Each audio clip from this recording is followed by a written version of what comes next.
Namaskar. Hearty welcome to all knowledge seekers to my channel. This is Dr. Madhusudan Rao Kadapa. In this video, I am going to explain about the nature of management process. Now first, let us look at a few definitions given by eminent people for management. So according to George Terry, management is a distinct process consisting of planning, organizing, directing, staffing, and controlling the efforts of a group of people in order to achieve the objectives of an organization.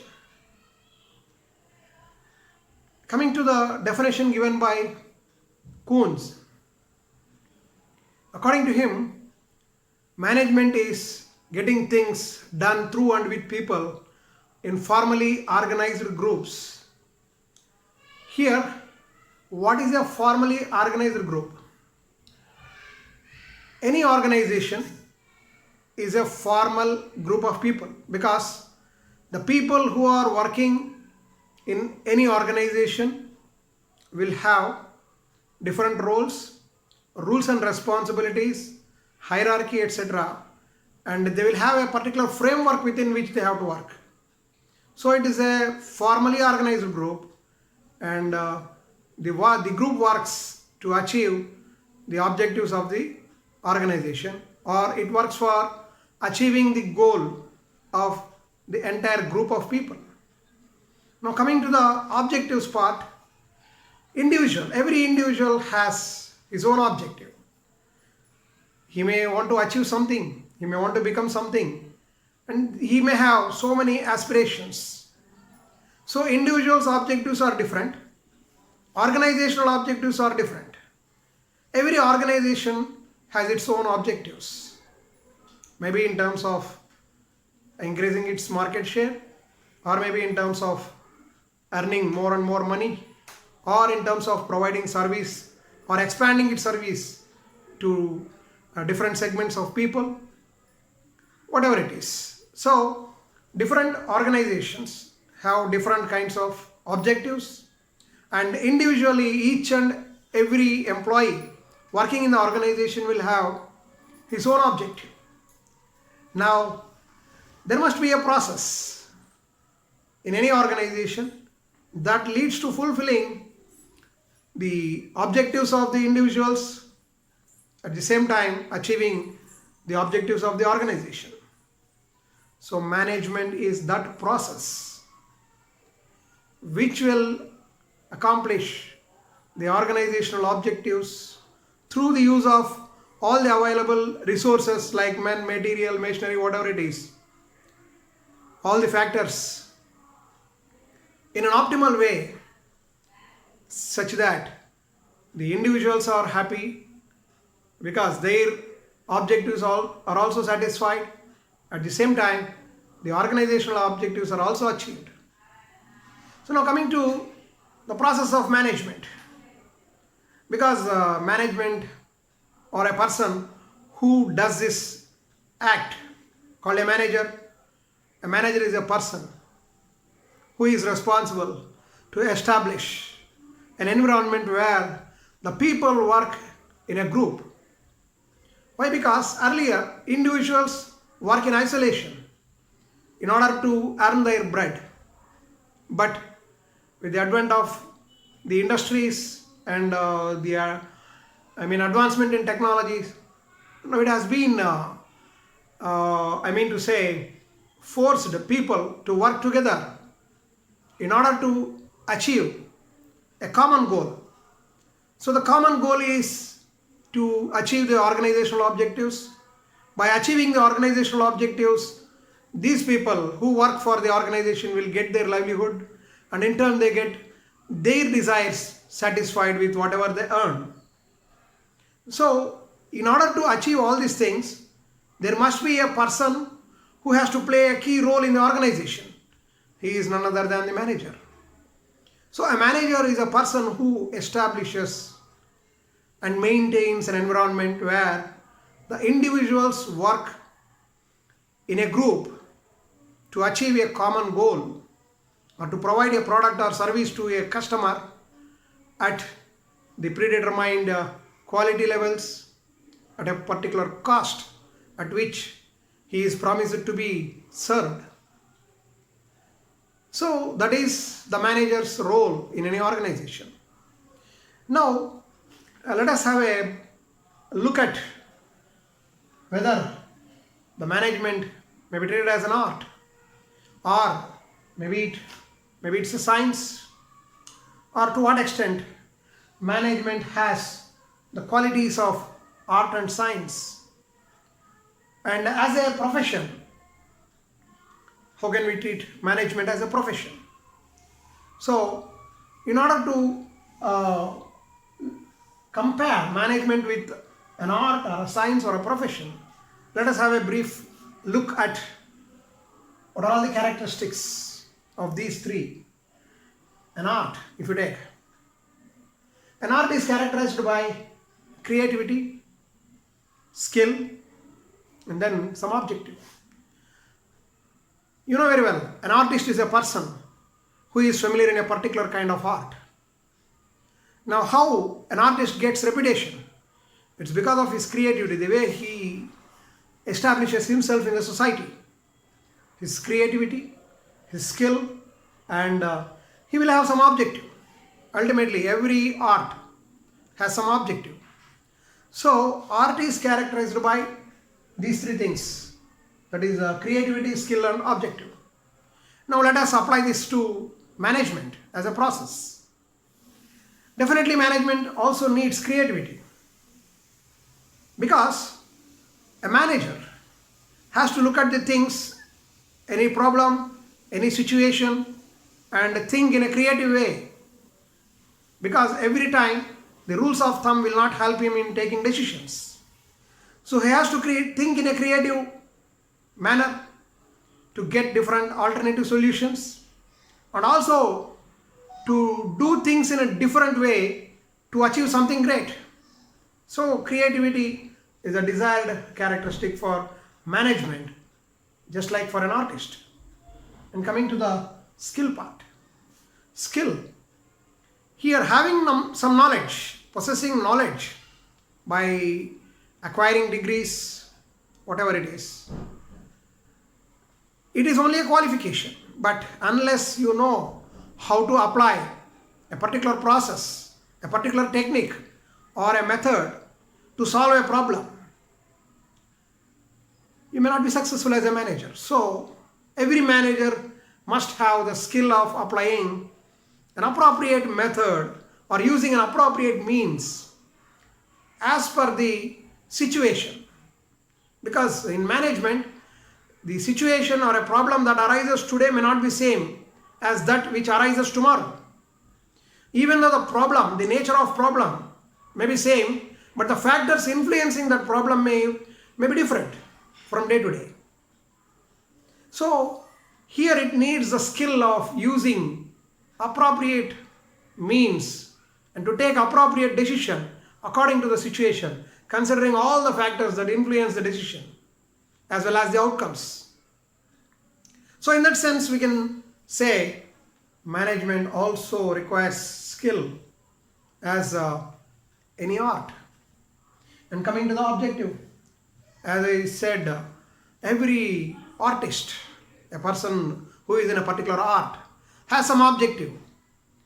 He will have some aspiration to achieve something. Similarly, every manager has some target. So he will work for achieving that objective. He will not just work to just like working from morning to evening in the office like the lower level people does. So always his focus will be towards achieving the objective. So in that sense, management is treated as an art. Now coming to the science part. Now how we can characterize a science? You can take any science. For example, life sciences. Every science is characterized by theories, hypotheses, principles, laws that will govern a particular process in any science. Here, as management, which may be treated as a budding science because it draws knowledge from mathematics, it draws knowledge from statistics, economics, psychology. There are so many fields from which management has drawn knowledge, and now it is a budding science even after some 50 to 60 years. Because the other sciences, life sciences, are very old. Compared to life sciences, management as a science, it is a budding science. So, every science is characterized by body of knowledge based on so many principles, theories, analysis, everything. Just like that, management also has some body of knowledge. As it draws knowledge of mathematics, mathematics will help a manager in taking optimal decisions. He uses mathematics in solving different kinds of problems. He uses psychology to understand the nature of people with whom he is working. So in that sense, management also has a body of knowledge. And coming to the analysis part, in physics or chemistry or any other science, analysis is done in order to predict the results. In the same way, manager's role is also linked with analyzing the things. He will conduct market analysis. He will do analysis everywhere in the organization in order to assess the performance. The analysis that we use in sciences are different from that we use in management, because in sciences, when we analyze some process, we will consider some of the factors. If needed, we will treat some factors to be constant and we will ignore those factors and consider how the process is affected by the other factors. But whereas coming to management, it is not possible sometimes. We have to consider each and every factor that will influence the problem, and we have to carry out the analysis. And coming to the replication of results. In science, any science you take, if you work on some electrical engineering, say we work on Kirchhoff's law or Ohm's law or any other law, whenever the experiment is done under the same conditions, we will get same result. Whereas in management process, the day-to-day problems encountered in any organization, the problem seems to be similar as that occurred earlier, but the factors that influence that particular problem may change from time to time. And even if the factors are also similar, same, but the situations will be different. The management process is not only influenced by internal factors like the employees, roles, responsibilities, materials, all the factors that are available inside the organization, but also it is influenced by social factors, economic factors, political factors as well. So it is impossible to replicate the results just like what we achieve in sciences. So if we consider management as a science, I can say, not only myself, anybody can say that after looking at these characteristics and comparing any life science with management as a science, we can just, management is an inexact science, it is not an exact science. And coming to the profession aspect, any profession is characterized by these three important characteristics. One is association. For every profession, there is a professional association.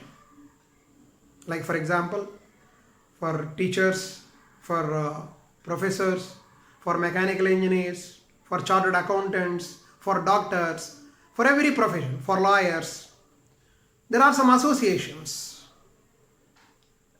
In the same way, management also has some associations. Earlier it may not be there, but nowadays for management also there are associations. And As in other professions, ethics, for example, if you take teaching profession, the ethic is that, one of the ethic is that a teacher should always treat all his students equally. There should be no partiality. Likewise, management also, there are ethics. A manager who is responsible for the financial, department, say finance, he should not disclose about the tenders or whatever the process takes place inside the organization to any other. He has to maintain the department secrecy. Similarly, a production manager who is dealing with a particular kind of product, he should not disclose or should not share the design or any other details of the product with others. So definitely ethics, as in any other profession, management also maintains, that means all managers maintain ethics. It's needed. And coming to the remuneration, professionals always they charge remuneration based on the service they provide. For example, if you consider a lawyer, for the case argued, he will charge something. Like that, different professionals, a doctor, depending on the kind of service he offers, he will charge something. But whereas coming to management as a profession, of course, he is a professional, but as he works for a particular organization, that means on a full-time basis, he will get his remuneration in the form of salary. So, now coming to the nature of management, it's an art, and it is partially science, and it is moreover a profession. So this is how we can discuss about the nature of management. And coming to the knowledge, what we use in managing the things. Here we have a saying for, in general we have a saying like, knowledge is power. Knowledge is power is okay for any other science or anything, but coming to the management, do remember, applied knowledge is power.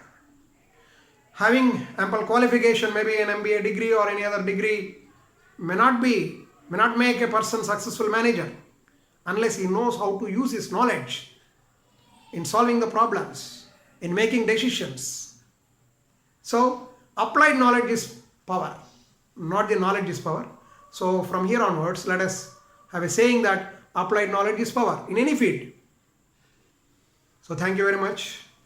In some other video, I will explain about the principles of management, functions, and so many concepts that may be very useful for the practicing managers and budding engineers and budding professionals. Thank you very much.